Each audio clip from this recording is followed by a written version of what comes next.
Your Excellency, Musa Faki Mahamat, Foreign Minister of Republic of Chad and Chairperson of the Executive Council, Honorable Ministers, members of the Executive Council and heads of delegations, Excellency Dr. Abdullah Hamdok, Acting Executive Secretary of UNECA, Excellency Erastus Moancha, Deputy Chairperson of the AU Commission and fellow commissioners, Excellency Dr. Ibrahim Mayaki, CEO of the NEPAD Policy and Coordination Agency, Excellency Professor Emmanuel Nandozi, Executive Secretary of the African Capacity Building Foundation, Excellencies, heads of AU organs, representatives of the African Development Bank, Excellencies, secretaries of the REX and AU representatives and liaison offices, Excellencies, members of the Permanent Representative Council, high-level officials from the capitals, AU Commission and other organ staff, representatives of civil society, members of the diplomatic corps, members of the media, ladies and gentlemen, a very warm welcome to the African Union headquarters, to this 30th ordinary session of the Executive. A special welcome to the new foreign ministers who are present at this Executive Council for the first time. We look forward to your contributions and insights, and you will be introduced at the appropriate time by the Chair of the Executive Council.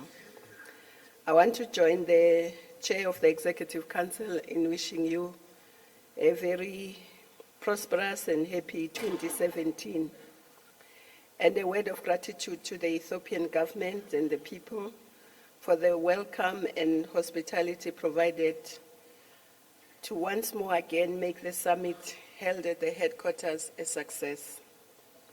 Your Excellencies, as we start this session, we are reminded once again, as we were at the 5th Ministerial Retreat in December 2016, that we are building Africa's future in a fast-changing world with contradictory trends. Globally, countries are experiencing tumultuous political changes and political instability. Citizens' confidence in political systems at an all-time low. Social media reinforces this trend where users trust what they hear from other ordinary citizens more than from the media or other official sources. It includes the challenges to the unity of the European Union with Brexit, the mobilization and advances of the ultra-right buoyed by the elections in the US, and as Europe approaches a number of critical elections this year. It manifests itself in global progress on gender issues on the one hand, but on the other hand, a neoconservative pushback against women's rights and leadership. The world feels more insecure as violent extremists of all kinds, acts of terrorism and international crime impact on all our security, with no country that is exempt. This is coupled with large movements of people across the world as conflicts, economic insecurity and climate change takes its toll. Whilst on the surface, there is no global arms race, expenditure on arms are skyrocketing, with the proliferation of arms in the hands of states and increasingly non-state actors. This poses threats to global, national and regional stability and security alike. In addition to siphoning off money that should be used for development and peace. Excellencies, multilateralism remains under threat. Despite the recent global consensus on the Sustainable Development Goals and the climate change process, on one hand, the unipolar position of the G7, G8 is being challenged by especially the BRICS countries. On the other hand, we seem to be moving towards a multipolar world, but with the threat of going back to a unipolar world, as the US, under the new administration, threatens the consensus on climate change, attack on hard-won women's rights, and more towards protectionism. It is also manifest in the proliferation of negotiations on super-regional trade blocs, whilst the Doha development round of negotiations has not left the starting blocks.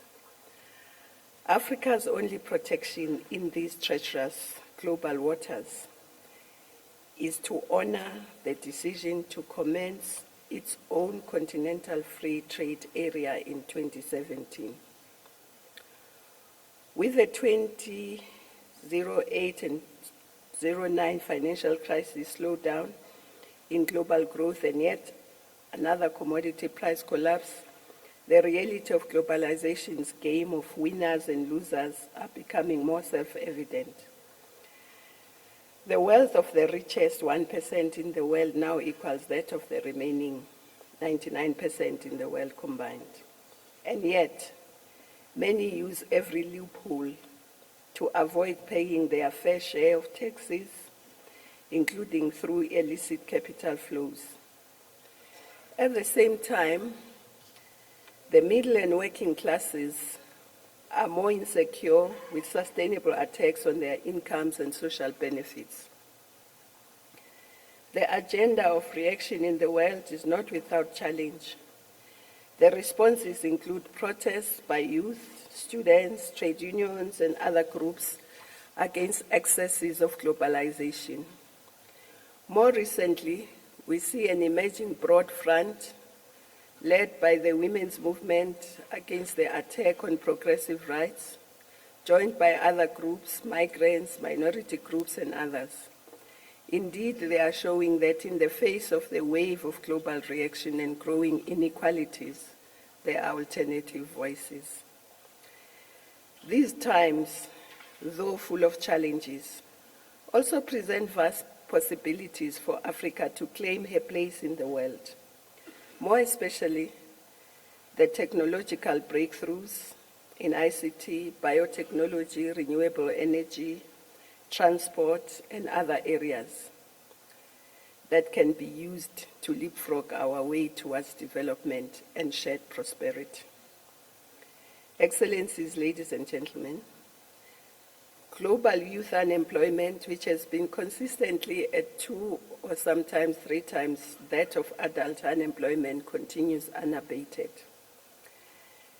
Better educated than any other generation before them, prospects for the overwhelming majority of them remain few and far between, and often less secure in comparison to preceding generations.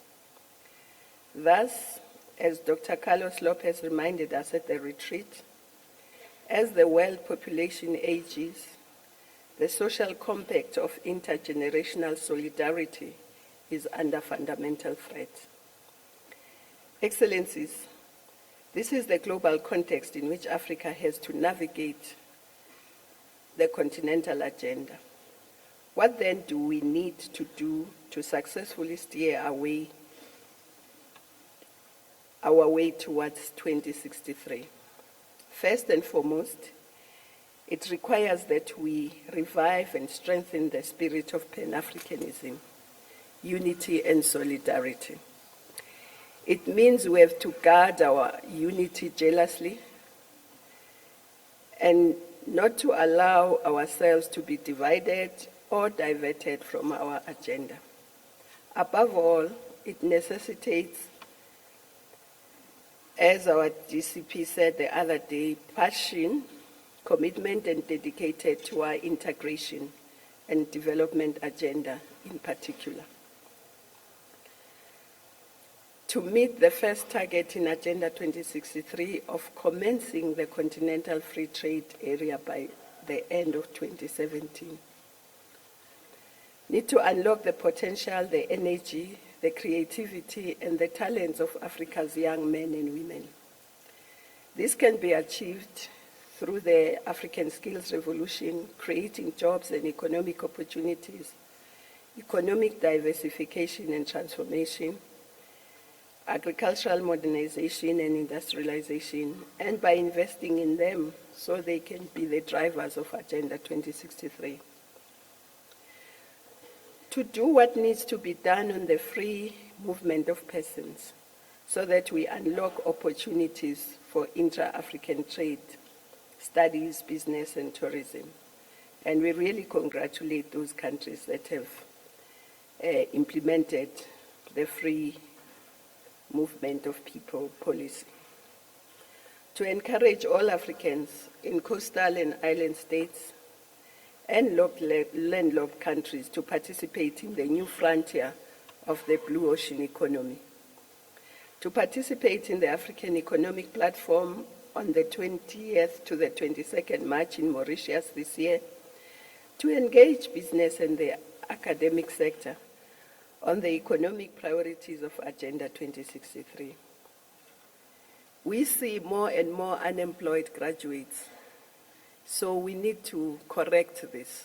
Where are we going wrong? Why are we training for unemployment? So this is part of the discussion that should take place at this forum in Mauritius. We need to continue the path of gender equality and using Africa's talents by empowering women and girls. And to continue to reform our union to better serve the African people, including implementation of our decisions, and especially that on financing the union. Excellencies, it is indeed our determination to stay the course, take charge of our destiny, our unity, and our commitment to Pan-Africanism, which will allow us to build the Africa we want as we navigate through the various global tempests. Excellencies, ladies and gentlemen, we have earlier referred to the global movements for progressive ideals. On the continent too, we see a growing number of popular protests around issues of wages and services, democratization and inclusion, students for free education. This, along with the over 50 elections held on the continent over the last 4 years, and the developments in the cities, towns, and rural areas in Africa, shows a continent that too is fast changing. Over this period, we've had numerous presidential and parliamentary and local government elections. The growing number of local elections shows that our countries are taking decentralization and bringing government closer to the people seriously. In general, with a few exceptions, voter turnout has been significant, consistently over 60%, with high participation of women and youth. In most cases, whether incumbents were re-elected, whether there were changes in heads of state or changes in governing parties or coalitions, the transfer of power were generally peaceful. And where there was a problem, the continent stepped in to make it happen and to avert a crisis. These developments show that we are working towards consolidating democracy on the continent. But as we noted during the Year of Human Rights, as situations where there were problems showed, and as the reports of the human rights institutions noted, we have to do much more to strengthen our democracies, governance, and human rights. Indeed, as the panel of the WISE report of 2010 on post-election violence stated, I quote, "Often elections provide the opportunity for people to express other grievances, be they political, about resource sharing, social justice, marginalization, ethnic rivalry, intimidation, or other malaise, perceived or real, close quotes. We are thus making progress, but there are still many challenges, and we must do more as we operationalize the African governance architecture and strengthen adherence to normative frameworks on human rights, elections, democracy, and governance. The revitalization of the African peer review mechanism must also help in this regard.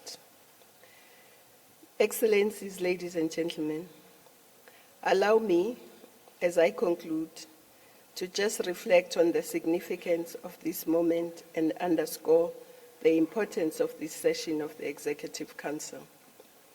2017 is the year that we commemorate its 15th anniversary of the AU. It is the year when the Pan-African Women's Organization marks 55 years anniversary of its founding. A venerable body of work has been achieved by these institutions thanks to our commitment to their ideals and principles.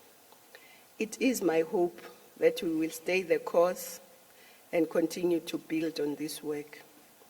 We must also make the improvements and changes required for our institutions to be fit for purpose, to accelerate the implementation of Agenda 2063. Whatever we do at this summit, we must ensure that we preserve the precious and principled unity of this continent and our union.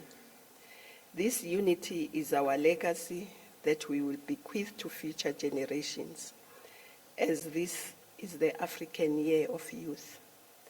I wish this meeting fruitful deliberations, and thank you once more for your attention and for coming to this meeting. I thank you.